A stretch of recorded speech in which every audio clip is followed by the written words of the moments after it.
Bonjour et bienvenue à tous pour Ça roule l'émission. Je suis ravi de vous retrouver cette semaine. Alors vous le voyez, pas de masque. Évidemment, j'ai encore réalisé un test antigénique qui me permet de vous proposer un très bon son et une image quand même un petit peu plus gracieuse. Je me dois de le préciser parce que vous le savez, souvent on peut être sous l'œil des critiques, notamment dans cette période sanitaire extrêmement complexe. Pour mes invités, il en sera de même. Certains portent le masque, ils n'ont pas de test. Certains ôtent le masque, ce sera le cas de notre premier invité qui l'ôte sur la fin car il a un test. C'est Nicolas Dupont-Aignan qui s'installera à mes côtés dans la voiture pour parler des autoroutes, de la privatisation et puis surtout derrière de cette question sous-jacente, est-ce qu'on devra un jour payer aussi pour les routes nationales? On ira ensuite découvrir une association, l'association Valve. Il s'occupe des véhicules historiques et vous verrez qu'il y a une petite nuance avec le véhicule de collection. On en parlera avec Frédéric qui viendra s'installer là à côté dans la petite voiture électrique. Lui, le passionné de véhicules historiques dans une voiture un petit peu plus moderne évidemment. Eh bien vous verrez que finalement quand on est automobiliste, quel que soit le véhicule que l'on a, on est tous concernés par la même passion et la même chose, le besoin de circuler et l'envie de pouvoir bouger. Allez tout de suite, c'est parti pour Ça roule avec l'actualité de la semaine et ça c'est le journal d'Aurélie. Bonjour Aurélie. Bonjour Pierre, bonjour à tous. Alors qu'est-ce qu'on va trouver de beau et de sympathique dans l'actu cette semaine? Je veux une bonne actu. Alors on va commencer dans ce cas-là par parler du prix de l'innovation et de la sécurité routière 2021. Un radar. et non, beaucoup mieux que ça, heureusement. En fait, c'est un prix qui a été remporté la semaine dernière par la société 3M dans la catégorie amélioration des infrastructures. 3M, ça me dit quelque chose, c'est pas les petits blocs de couleurs qu'on colle un petit peu partout, pour pas dire post-it par hasard? Eh ben si, tout à fait. 3M, c'est connu du grand public pour certaines marques emblématiques comme post-it et Scotch. Mais ils ne font pas que dans le ruban adhésif, ils donnent aussi dans la signalétique et la sécurité routière depuis les années 40. Mais ça, on ne le savait pas. Les années 1940, 3M est investi dans la sécurité routière. Tout à fait. Alors, donc, vu qu'ils ne produisent pas de radar, qu'est-ce qu'ils ont produit de beau pour remporter un prix? Eh bien, ils ont créé un marquage routier visible la nuit et par temps de pluie. Ça, c'est super bien. Ça. Et oui, c'est top. Et alors, il s'agit plus précisément d'une bande de marquage prête à l'emploi, ultra résistante au trafic et qui devient lumineuse sous les feux des véhicules. Il n'y a pas besoin d'une autre source d'énergie. J'espère juste qu'elle se détache un peu moins facilement qu'un post-it, parce que sinon elle va pas tenir par terre, mais on peut imaginer quand même c'est bien fait. Elle est ultra résistante, je l'ai dit, et donc elle est lumineuse grâce à des éléments optiques à indice de réfraction élevé qui ont été ajoutés sur le relief de la bande. Donc grosso modo, quand je mets mes phares dessus, paf, ça renvoie la lumière blanche. Exactement, et donc la sécurité routière a considéré que c'était un outil efficace pour lutter contre la baisse d'attention du conducteur et que c'était particulièrement adapté aux endroits difficiles à entretenir.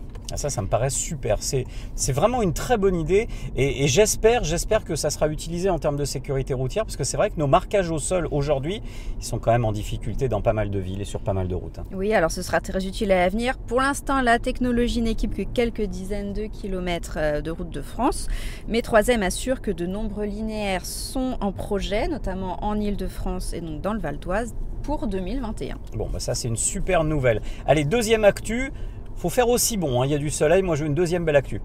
On va faire quelque chose d'un peu atypique. On se retrouvera en fin d'émission pour parler du prix des carburants, mais tout de suite on va parler d'un événement qui pourrait impacter directement les cours du pétrole. Aïe, et pas de manière positive j'imagine. Non, pas tout à fait. Vous avez certainement vu ces derniers jours les images impressionnantes de l'Ever Given.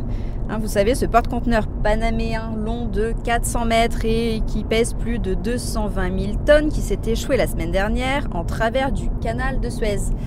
La conséquence, c'est que toute la circulation fluviale est à l'arrêt depuis plus d'une semaine. Oui, sauf que là, ça me fait une belle jambe. Enfin, ça me fait une belle roue. Non, en fait, pas tout à fait, parce que cet accident nautique pourrait avoir des conséquences désastreuses sur le prix de nos carburants. Ça commence à m'intéresser, mais je vois toujours pas trop le lien. Je m'explique. À cause du blocage du canal, les navires pétroliers qui transitent habituellement sont ou bien arrêtés à son embouchure et ils vont devoir attendre que les opérations de sauvetage soient efficaces et remettre l'Ever Given dans le droit chemin. Ça pourrait prendre plusieurs semaines. Ou bien ils ont dû dévier leur route et longer les côtes africaines, ce qui les rallonge de plusieurs milliers de kilomètres. Super, ça me fait toujours une belle roue, ils se promènent un peu plus, mais moi directement sur mon plein de carburant, ça me change quoi? Eh ben, figure-toi qu'il va falloir compter sur des retards de livraison du pétrole. Donc on va être en manque de carburant? C'est possible. La Syrie a par exemple déjà mis en place une politique de rationnement pour les carburants. Oui. Et l'Institut supérieur d'économie maritime indique que le coût du contretemps se fera probablement ressentir à partir de la mi-mai. Donc on va rester très attentif et espérer que la situation dure pas trop longtemps. Si j'ai bien compris, pour mon anniversaire, on va annoncer des augmentations des prix des carburants. Et surprise! Bon, super. Ça, c'est en tout cas pas la bonne nouvelle de la semaine. Allez, dernière actu Aurélie, cette fois-ci, on va parler de la Convention citoyenne pour le climat. En tout cas, l'écologie refait des siennes. Oui, ça va pas te plaire non plus, Pierre, je suis désolée. On va parler du projet de loi climat et résilience, plus précisément, qui est arrivé en début de semaine à l'Assemblée nationale. Oui, c'est arrivé lundi, si je me souviens. C'est arrivé lundi, tout à fait. Les députés vont donc débattre, notamment des dispositions visant à encadrer la publicité des produits polluants et donc la voiture. Et donc la voiture et la voiture thermique. À ce sujet, le texte envisage l'interdiction pure et simple de la promotion des voitures roulant à l'énergie fossile. Alors ça veut dire motorisation éthanol, motorisation sans plomb 95-98, motorisation diesel, motorisation, tout ce qu'on veut à partir du moment où c'est un véhicule thermique, les constructeurs n'auraient plus le droit de mettre une publicité. C'est ça, c'est ce que demande le texte de loi. Alors c'est donc une proposition qui fait polémique forcément et qui est jugée surtout inutile en fait par le secteur parce qu'il fait déjà des gros efforts pour réduire l'impact environnemental de ces produits. La semaine dernière, le directeur général de la plateforme automobile a quand même déclaré que les constructeurs automobiles français s'engageaient pour les années à venir à consacrer une large part de leurs investissements publicitaires à la promotion des véhicules électriques ou hybrides. Alors, plus précisément, c'est la moitié de leurs investissements qui est prévu pour 2021 qui sera dépensé en faveur des véhicules électrifiés. C'était seulement 10% en 2019. Et par la suite, les investissements viseront 60% pour l'électrique en 2022 et 70% en 2023. Le décalage que j'ai du mal à comprendre, c'est 50 ou même 60 ou 70% de l'argent des constructeurs consacrés à la pub qui part pour le véhicule électrique, mais ça pèse quasiment rien en vente. Et maintenant, les investissements sont bien plus élevés que les parts de vente. L'an dernier, les Français ont acheté environ 111 000 voitures électriques, c'est 6,7% des parts de marché du véhicule léger. Ça fait pas énorme. Eh bien, quand je vois ça, moi je m'inquiète. Et est-ce qu'il y a pour tous ceux comme nous qui ont l'impression comme ça qu'on est en train de taper encore une fois sur la voiture, est-ce qu'on peut réagir en tant qu'automobiliste? Oui, on peut agir, on peut s'opposer à ce projet climat et résilience qui est issu du rapport de la Convention citoyenne pour le climat. Alors voilà eux. Oui, c'est eux qui sont à l'origine de tout ça. Et on peut aller signer en particulier la pétition non aux mesures anti-voitures de la Convention citoyenne pour le climat sur le site internet de l'association 40 millions d'automobilistes. Ah ouais, parce que j'ai l'impression qu'il n'y a pas que ça touche les constructeurs, mais il y a d'autres propositions qui vont être débattues à l'Assemblée nationale et qui font froid dans le dos. L'interdiction des ventes de voitures en 2040 à énergie thermique notamment, les zones à faible émission, il y a quand même beaucoup de projets de ce type-là. Oui, il y a aussi les voies réservées au covoiturage sur les autoroutes. Oh là là, mon Dieu, ça promet. Merci Aurélie, on se retrouve en fin d'émission pour un point sur les carburants. À tout à l'heure. Allez, pour nous, la suite de Ça roule, c'est maintenant. Je vous propose de nous retrouver pour notre premier invité et notre premier débat.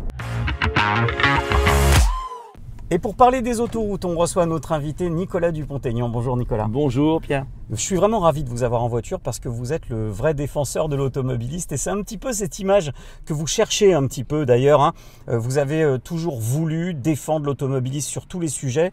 Aujourd'hui, on va parler du sujet des autoroutes notamment parce qu'il s'est passé quelque chose qui est assez symptomatique d'un exemple qui peut être un vrai souci de sécurité routière.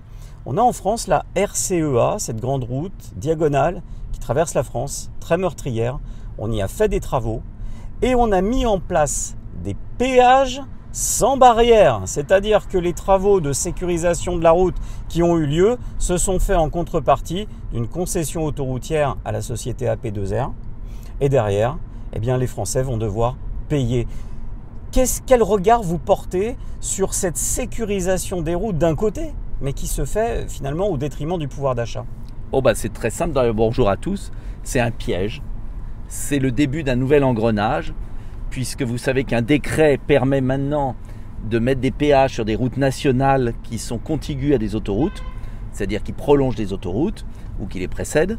Cela veut dire qu'on est en train de faire du chantage affectif sur la sécurisation. C'est quand même la moindre des choses que la collectivité entretienne les routes et de donner à nouveau un privilège. Donc c'est le retour de l'octroi moyenâgeux à des intérêts privés. Donc moi j'ai une promesse claire, précise.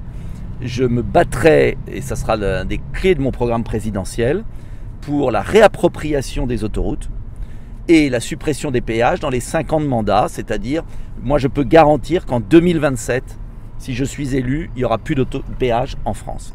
Et je remplacerai le péage pour l'entretien des autoroutes par une taxe sur les camions étrangers. Ça se fait dans d'autres pays.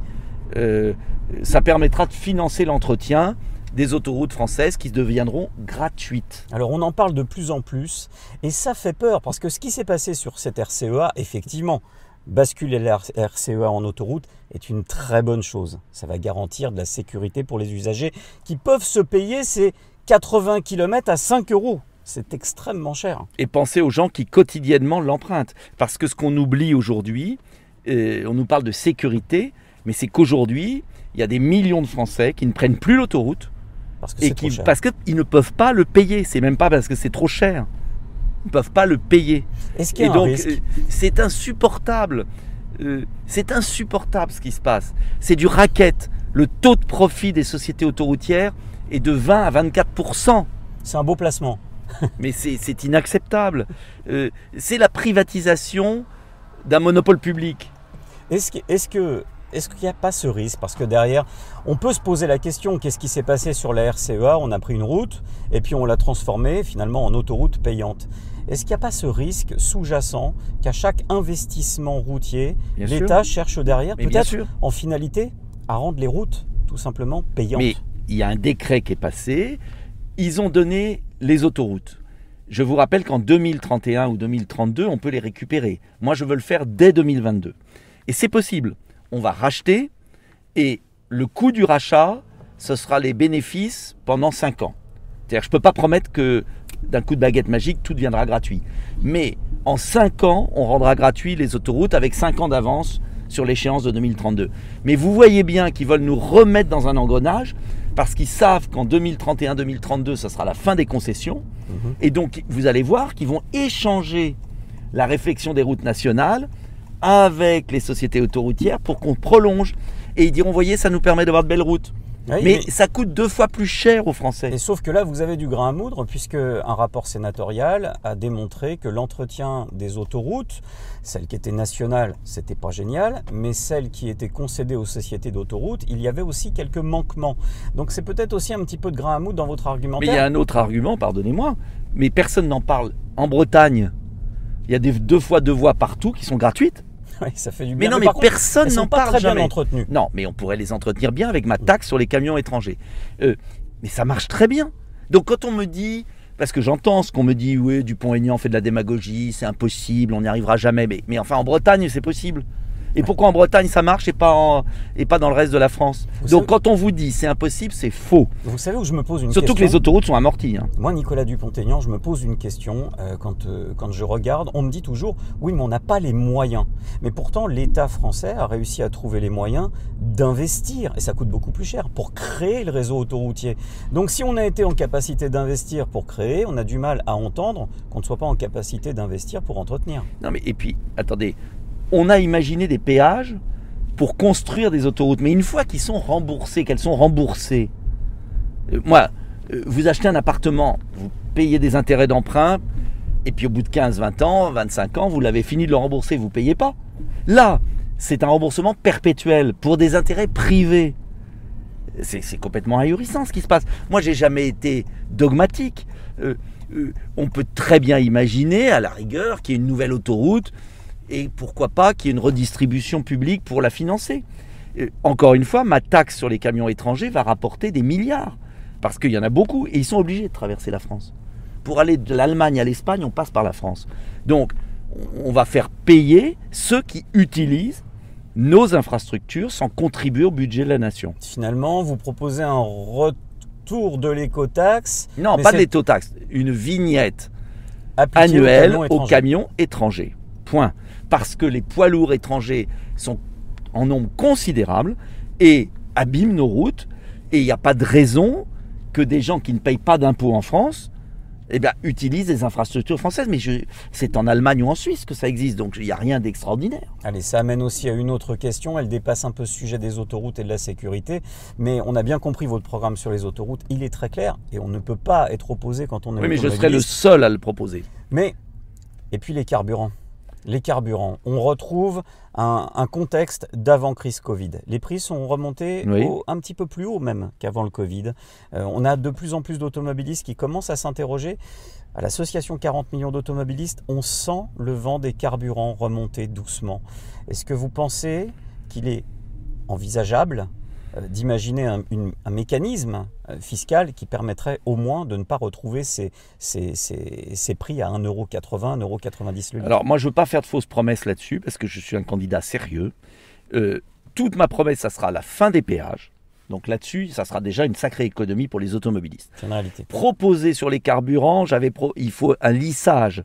C'est-à-dire que quand il y a une hausse, qu'on évite une explosion et quand il y a une baisse, qu'on finance la hausse. Mais moi, je ne veux pas mentir, on pourrait jouer un tout petit peu sur la fiscalité, mais les sommes sont exorbitantes au jour d'aujourd'hui. Donc moi, je ne veux pas promettre ce que je ne peux pas tenir. Alors, ce que je peux promettre, c'est ce qu'on a appelé à un moment, comment on l'appelait la taxe flottante. La taxe flottante, c'est-à-dire un système flottant qui permette les à-coups. Et puis, il faut penser aux entrepreneurs qui ont besoin de travailler. Et là, il faut les aider parce que pour les petites camionnettes, pour tout ça, si on ne les aide pas, ça sera un drame. Donc, mais franchement, je ne veux pas faire de fausses promesses. Si déjà on supprime les péages, je veux aussi supprimer, ça va vous choquer peut-être, mais tant pis, mais le permis à points. Je pense qu'il faut une réflexion sur le permis à points. Je veux changer le fonctionnement du permis à points. Est-ce qu'on le supprime? Est-ce qu'on le remplace? Par quoi? Comment? Je ferai des grands états généraux de l'automobile pour que on réfléchisse à ça, parce que là c'est plus la sécurité routière, c'est traire la vache à lait. C'est pas la même chose. Et j'aimerais qu'en contrepartie, on soit beaucoup plus sévère sur les chauffards, évidemment, les alcooliques, les drogués, qui ne sont jamais poursuivis, parce qu'on emmerde, pour être clair, des millions, 40 millions d'automobilistes, parce qu'il y a 200 000, 100 000, 20 000, 10 000 dingues qui ne sont jamais poursuivis par la justice. Donc, je ne comprends pas pourquoi, enfin si, je le comprends, c'est pas la sécurité routière qui les intéresse, c'est l'argent de la sécurité routière, du prétexte de la sécurité routière. Donc, ce que je voudrais, c'est qu'on soit beaucoup plus sévère sur les délinquants routiers, et il y en a, et qu'on soit beaucoup plus cool sur les Français qui roulent, parce que c'est leur outil de travail. Et on revient à notre sujet capital de sécurité routière. Est-ce qu'on est en train en France, clairement je repose cette question, mais elle peut faire peur parce qu'on en entend parler, c'est un débat qui revient souvent. Est-ce qu'on est en France aujourd'hui automobiliste en droit d'avoir peur d'une privatisation des routes nationales? On a vu des textes passer et qui autorisaient notamment... Oui, je l'ai là, je l'ai amené, le texte... C'est extrêmement dangereux. C'est très grave, c'est un décret du 14 août 2020. En plein pendant les vacances. 14 août 2020, voilà la réalité. Donc ça veut dire que la privatisation des routes nationales est lancée. Et j'insiste, c'est 2031 ou 2032, je vais le reprendre mon papier. On entend très peu vos collègues sur ce sujet. Mais parce que c'est eux tous qui ont privatisé. 2006, c'était la majorité de l'époque. Mais je voudrais repérer, c'est 2032, voilà. Je croyais que c'était 2031, c'est 2032. Donc 2032, c'est demain. En 2022, on sera à 10 ans. Mais les sociétés autoroutières, elles pétochent. Elles ont une trouille folle. Parce que la poule aux œufs d'or... Elles ont besoin d'obtenir une prolongation de leur des contrats. Mais bien sûr, parce que la poule aux œufs d'or risque de se tarir. Et donc, moi je veux devancer. Je veux dire, dès 2022, réquisition, réappropriation par les Français de leurs autoroutes. Et on paiera l'indemnité sur les 5 ans qui viennent, et 2027, plus personne ne paiera de péage. Et c'est pour ça qu'il faut casser tout de suite l'affaire des routes nationales. Il faut revenir sur ce décret, annuler le décret du 14 août 2020. Alors, on va terminer un petit peu ce moment passé ensemble, qui fera plaisir à tous ceux qui nous écoutent, j'en suis persuadé. C'est une évidence. Ça fait du bien parce que le contexte, quand on est automobiliste actuellement, il est quand même assez dur pour l'automobiliste. Mais non, mais il est absurde. Attendez, je voudrais dire une chose quand même, complètement... les Français travaillent avec leur voiture. La voiture, si elle est bien conduite, avec prudence, sérénité, c'est un élément de liberté. Pourquoi toujours accabler ? En fait, ceux qui parlent vivent dans un arrondissement de Paris et ne connaissent pas le monde rural, les villes de province. J'ajoute que les gens qui habitent dans des métropoles régionales maintenant vivent un enfer parce qu'on a tellement rétréci les voies qu'ils ont créé des embouteillages. Donc en fait, on a créé de la pollution par des aménagements urbains qui n'ont aucun sens, mais aucun sens. 80, 90, 70 km/h, tout ça n'a aucun sens. Sur le 80 km/h, on peut espérer aussi un retour. Mais il faut revenir à 90. Mais pourquoi emmerder les Français au quotidien alors qu'il faut juste être sévère avec ceux qui trichent? C'est tout. La violence routière, elle existe, oui, il faut la condamner. Mais en revanche, il n'y a pas besoin d'embêter 40 millions d'automobilistes. Condamner les chauffards, pas les chauffeurs. Oui, et puis surtout, comprendre que la voiture est pratique. Enfin, essentiel pour la plupart de ceux qui nous écoutent. Oui, mais on a... Enfin, pourquoi se compliquer la vie? Je ne comprends pas. Alors, Nicolas Dupont-Aignan, votre première voiture, c'était quoi? Oh là là, vous allez avoir honte.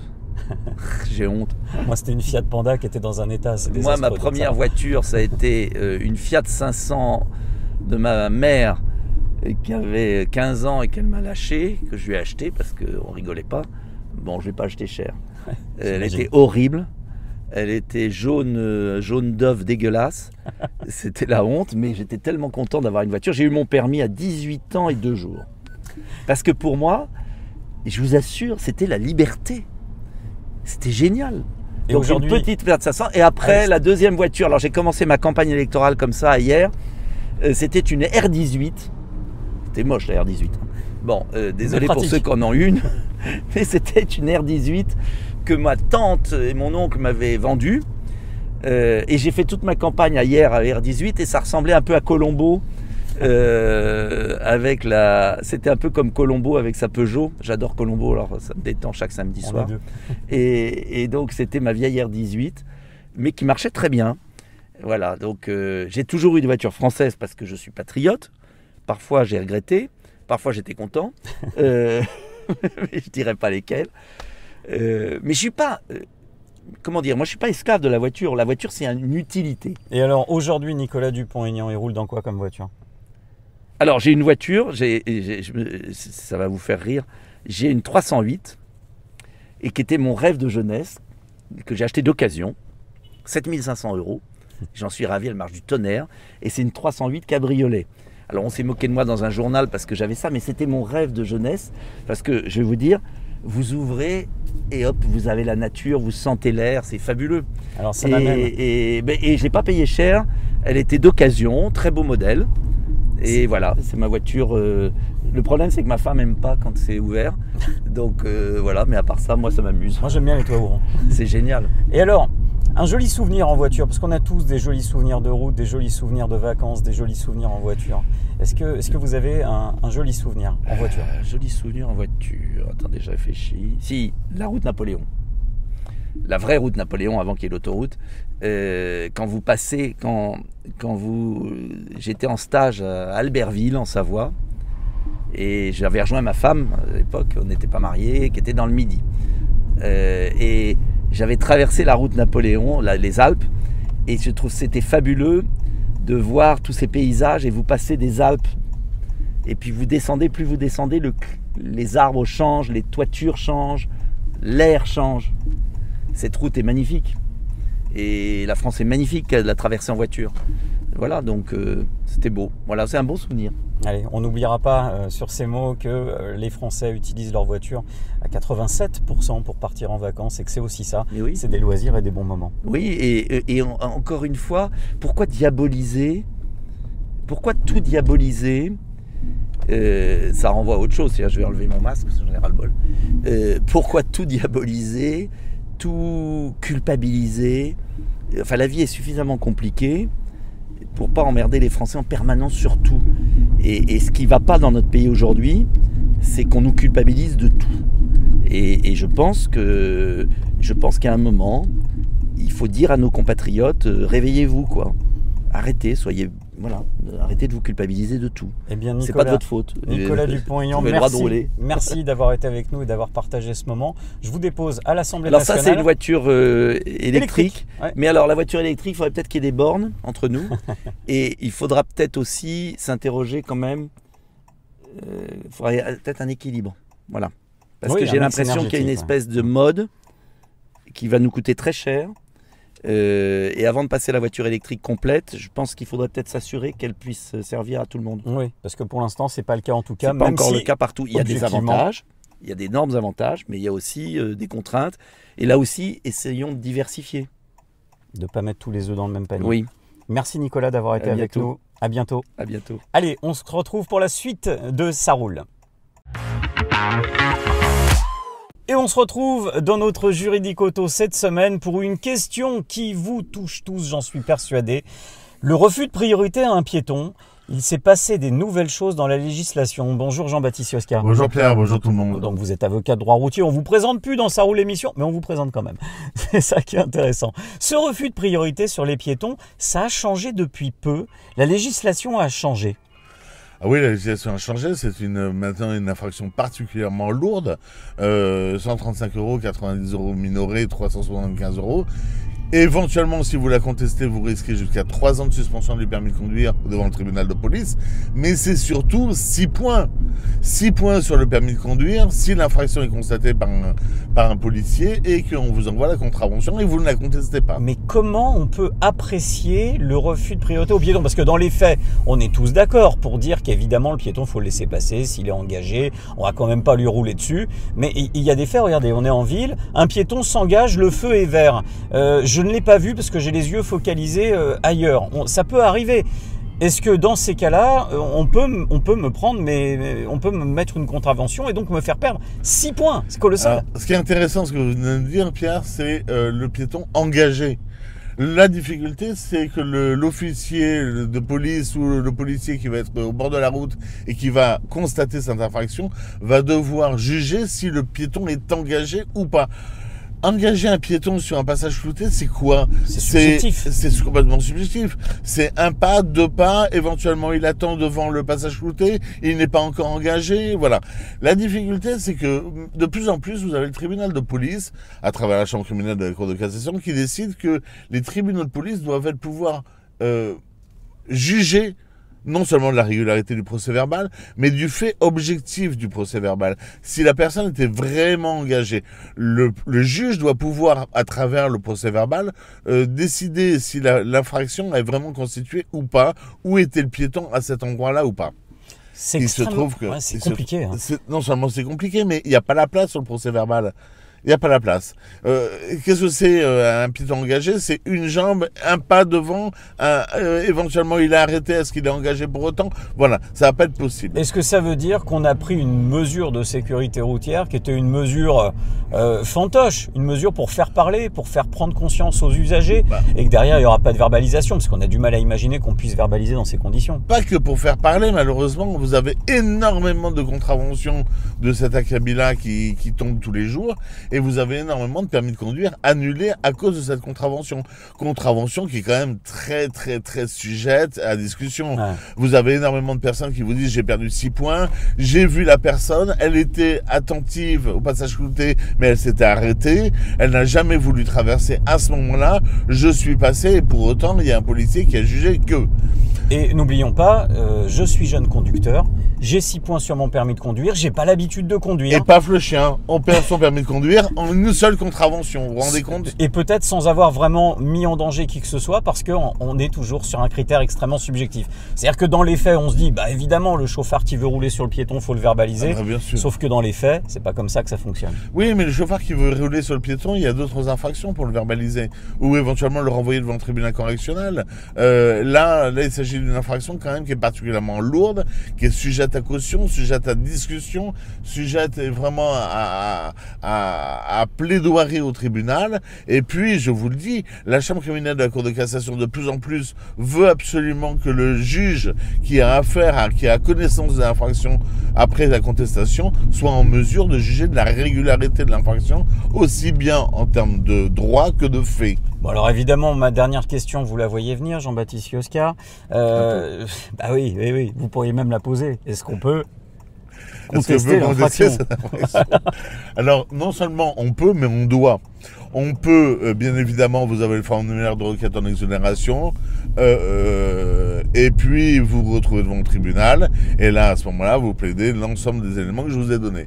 Et puis, on doit, parce qu'une infraction de 6 points, c'est exactement en termes de points le même tarif qu'une alcoolémie, une conduite sous stupéfiant, un excès de vitesse de plus de 50.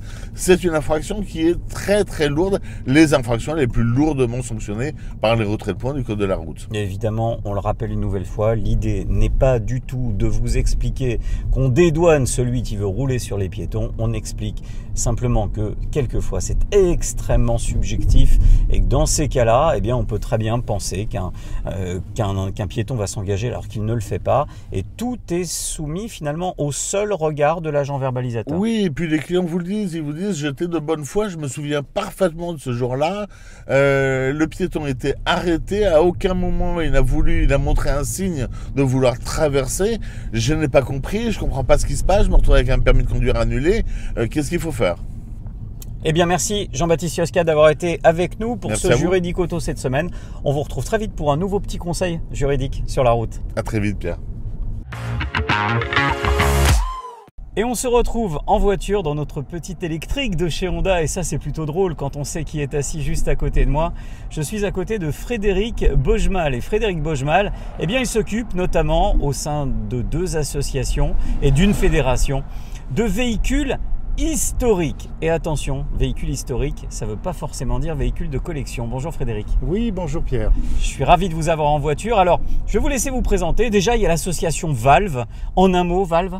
Alors, en un mot, Valve, c'est une association qu'on a créée en 2017, il y a 4 ans, suite à une bande de copains, c'est souvent comme ça, qui avaient la passion, et qui ont toujours, bien sûr, la passion des véhicules historiques, et qui voulaient protéger tout ce monde-là, c'est-à-dire aussi bien le monde des gens qui possèdent et qui collectionnent ces véhicules, que les gens qui peuvent en profiter, les regarder, tout le monde touristique qui vit autour de ça, les 20 000 emplois qui existent par rapport à tous les métiers relatifs aux véhicules historiques. Alors ça, c'est intéressant parce que pour beaucoup, véhicule historique, on va se dire, eh bien c'est simple, un véhicule historique, c'est un véhicule de collection. C'est plus complexe que ça. Le véhicule de collection, c'est une carte grise, en fait, pour schématiser. Le véhicule historique, eh bien, pour revenir à cette magnifique coccinelle que tu m'as montré en arrivant, cette coccinelle, elle n'est pas véhicule de collection. C'est un véhicule historique. C'est quoi la différence entre les deux ? Je crois qu'on peut reprendre déjà la sémantique. Un véhicule de collection, collectionner, c'est posséder, c'est avoir, c'est détenir. Historique, c'est plus une notion de patrimoine, on n'est que de passage, et le patrimoine, nous le transportons à travers nos passions et nous le passons aux générations futures. Alors tout à l'heure, Frédéric, quand on est arrivé, tu m'as montré cette magnifique coccinelle, et puis tu m'as dit cette phrase que j'ai retenue.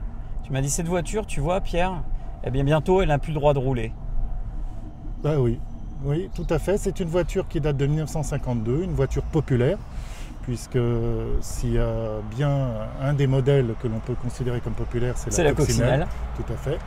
Et cette voiture, je l'ai depuis un certain temps. Je l'ai achetée le lendemain de mon mariage à 8h30 du matin. Donc ma femme a été mise tout de suite au diapason. Elle était au parfum. Elle était au parfum direct. Enfin, certains pourront dire qu'en fait tu l'as fait le lendemain de ton mariage. Donc peut-être que la veille elle ne le savait pas. La veille elle ne le savait pas. Et c'est véridique en plus. La veille elle ne le savait pas, je l'avais caché. Et je suis allé acheter cette voiture dès le lendemain matin. T'imagines, la nuit de noces a été écourtée. Et cette voiture, je l'ai achetée par passion bien sûr.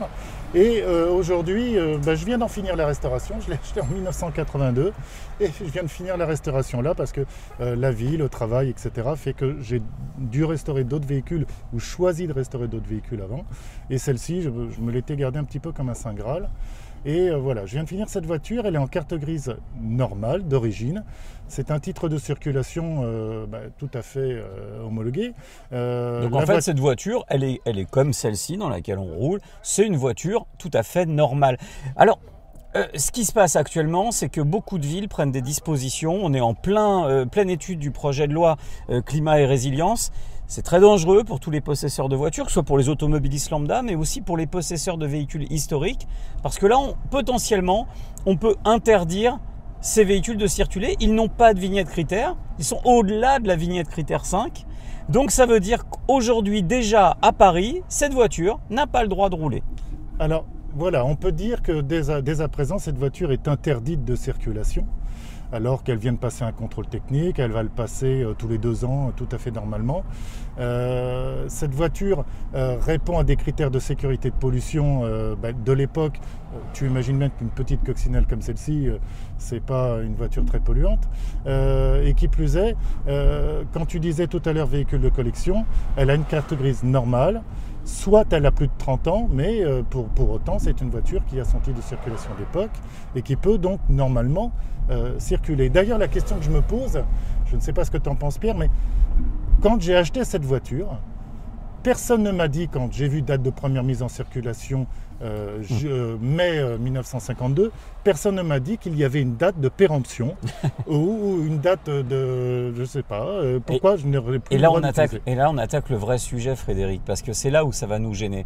C'est que ces véhicules, du jour au lendemain, on leur enlève leur utilité première, c'est-à-dire rouler. On interdit quelqu'un de circuler dans quelque chose qui a été parfaitement légal d'acheter et qui continue à être légal de vendre et d'acheter. Est-ce qu'on peut parler d'obsolescence programmée aujourd'hui par des politiques qui sont en train d'examiner des projets de loi pour interdire certains véhicules, pour étendre les zones à faible émission, c'est-à-dire des zones où potentiellement on n'a pas le droit de rouler? Est-ce qu'on peut parler un peu d'incohérence, de schizophrénie gouvernementale, quand d'un côté on dit qu'on lutte contre l'obsolescence programmée du lave-linge, et d'un autre côté on explique que ta voiture, finalement tu peux presque la mettre à la casse, elle est dépassée cette coccinelle, voyons. Oui, alors vu sous cet angle on pourrait le penser, mais l'écologie doit être quelque chose de motivant, quelque chose de pluriel, positif pour tout le monde.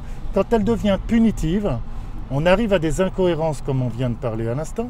C'est-à-dire qu'au nom de la statistique, d'ailleurs on pourra en parler de la statistique, mais au nom de la statistique et au nom de l'application des lois et des décrets d'application, on se retrouve dans des incohérences comme ça. Et si on suit des incohérences comme ça, on peut aller jusqu'au bout.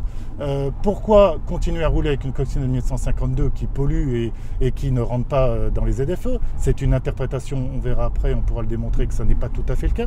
Mais si on suit ce principe et on dit pas de coup de rabot, tout le monde a la même enseigne, dans ces cas-là, je propose qu'on retire tous les livres des bibliothèques parce que ça a été une déforestation. Je propose aussi qu'on retire les toiles du Louvre parce qu'il y a du plomb dedans. Tu vois, et quand on suit ce raisonnement, en le suivant... C'est une logique par l'absurde en fait. Si on applique ça à tout le reste, on peut tout interdire. Demain, on peut finalement interdire tout ce qui est dangereux. Mais puisque la simple activité humaine inclut un potentiel danger, c'est-à-dire qu'on peut tout interdire de A à Z. On peut interdire les escabeaux aussi, parce qu'on peut en tomber. C'est super dangereux un escabeau. Je voudrais revenir sur le combat aujourd'hui, parce que c'est un vrai combat. Malheureusement, on ne devrait pas être dans un combat quand on défend le véhicule historique. Cette voiture-là, c'est la voiture devant laquelle tout le monde s'arrête, où on veut prendre une photo avec ses gamins. Et au lieu d'être dans quelque chose de positif, aujourd'hui on est obligé de se défendre, de se battre pour essayer de faire en sorte de garder un tant soit peu de liberté de circuler à travers, et j'aime beaucoup cet aspect de véhicule historique que tu mets en avant, parce que c'est une part de notre patrimoine, parce que ça fait rêver. Nous, au vu des pouces que l'on voit lever chaque fois qu'on circule, mais c'est un bonheur. On a de la joie et on la partage, donc tout le monde est heureux.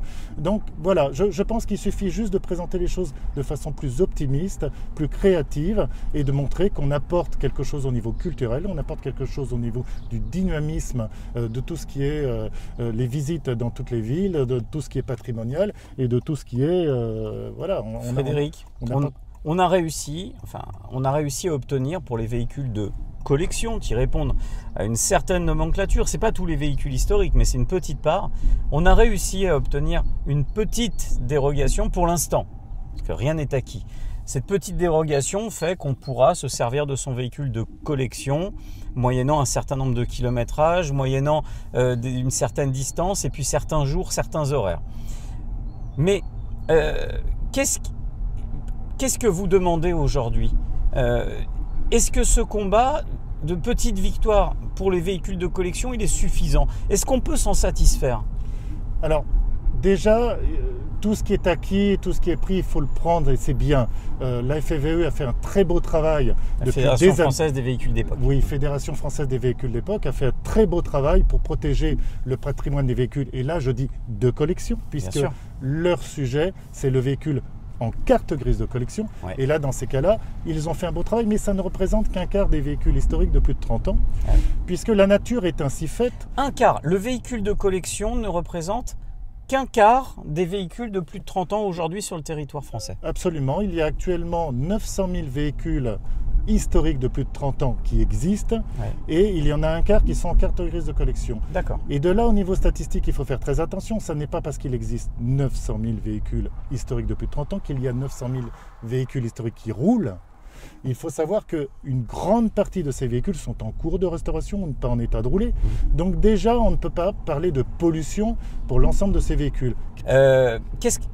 Qu'est-ce qu'on peut faire aujourd'hui face à ces débats parlementaires qui vont durer, c'est à l'Assemblée nationale, il y en a au moins pour 3 semaines, ne serait-ce qu'à l'Assemblée nationale, sur climat et résilience.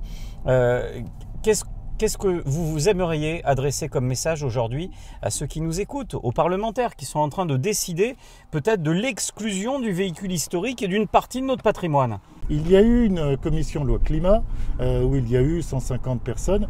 Il devrait et il doit y avoir, ça me paraît louable au niveau équitabilité, et il doit y avoir aussi une commission mobilité roulante de citoyens qui ne sont pas forcément avec une volonté de tout bloquer ou d'enfermer, mais une volonté de trouver des solutions et de travailler ensemble. Ça, c'est déjà la première chose. Il y a effectivement la FFVE qui discute avec le gouvernement, mais il faut être très clair, ils ne représentent que 25% des véhicules historiques. Ce sont des gens qui font bien leur boulot, mais qui ne sont pas représentatifs de l'ensemble des véhicules historiques. Donc aujourd'hui, ce que nous proposons, c'est de faire une union de toutes ces associations et fédérations, et nous y travaillons. Un Grenelle de la mobilité qui rassemblerait les associations, qui travaillent notamment autour de la mobilité. On pense aux motards en colère, on pense évidemment à 40 millions d'automobilistes, à Valve, à toutes les petites associations qui sont partout sur le territoire et qui œuvrent au quotidien. C'est tous ces gens-là qu'on pourrait réunir autour de la table. Absolument. Il y a aussi le monde du véhicule de course, le monde des circuits. Il y a beaucoup de choses. Il faut savoir que ce n'est pas parce qu'on ne voit pas les choses qu'elles n'existent pas. Donc, tout ce petit monde-là, quand il est associé ensemble, c'est des gens qui représentent quelque chose d'affectif, quelque chose d'important pour les gens. Frédéric, petit rituel pour terminer ce court moment passé ensemble. Je vais te demander, quelle a été ta première voiture ? Ma première voiture, ça a été une coccinelle. Ça va te surprendre. Ça a été une coccinelle. Et cette voiture, je n'avais pas beaucoup de moyens, donc je l'ai payée à l'époque, je crois que c'était 500 francs. Elle était en panne de tout.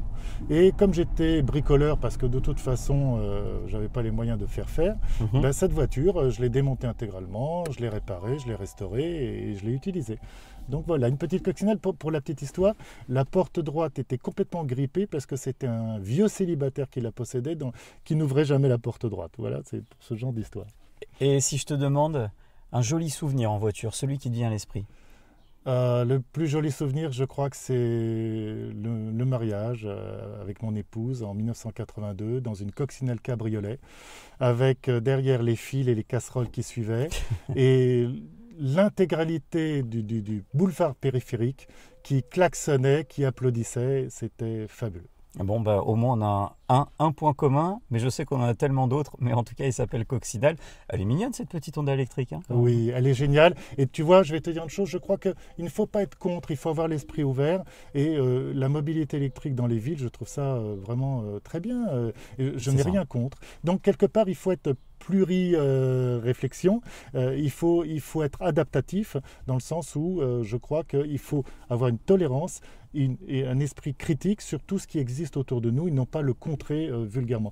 Donc on ne doit pas contrer l'écologie comme l'écologie ne doit pas contrer le véhicule historique. Eh bien, sur ces mots, moi je vous propose d'aller découvrir sur internet du côté de l'association Valve, notamment sur Facebook, vous verrez que des passionnés comme Frédéric, il y en a plein.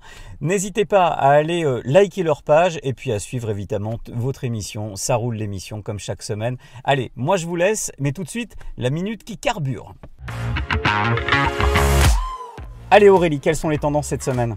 Alors le prix du baril de pétrole a joué un peu aux montagnes russes cette semaine en raison de l'incident dans le canal de Suez.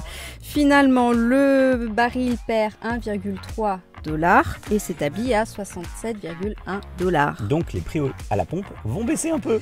Ben non, en fait, il reste quasiment stable parce qu'en France, le prix du litre de carburant, c'est quand même 75% de taxes. Donc ça veut dire que quand le prix du baril baisse un peu, eh bien malheureusement pour nous, les prix des carburants ne baissent pas à cause des taxes. Et ben c'est ça, et puis en plus, quand c'est à la baisse, ça se répercute éventuellement, mais beaucoup plus tard. D'accord. Et allez, un petit exemple à l'étranger ? Alors à l'étranger, on va aller par exemple chez nos amis autrichiens. Eh bien, figure-toi que le litre de gazole en Autriche coûte 1,16 €, c'est 24 centimes de moins que chez nous. Et le litre de samplon 95 coûte 1,21 €, soit 31 centimes de moins. Bon bah les amis, vous savez où aller pour faire votre plein de carburant. Ça fait un petit peu loin, je sais pas si ça vaut le coup, mais c'est toujours intéressant de voir ce qui se passe chez nos voisins étrangers. On se retrouve la semaine prochaine pour un Ça roule l'émission toujours aussi dynamique. Aurélie sera à nos côtés pour nous annoncer toutes ces mauvaises nouvelles de la semaine et peut-être même des prix des carburants à la hausse. Bonne route à tous, au revoir.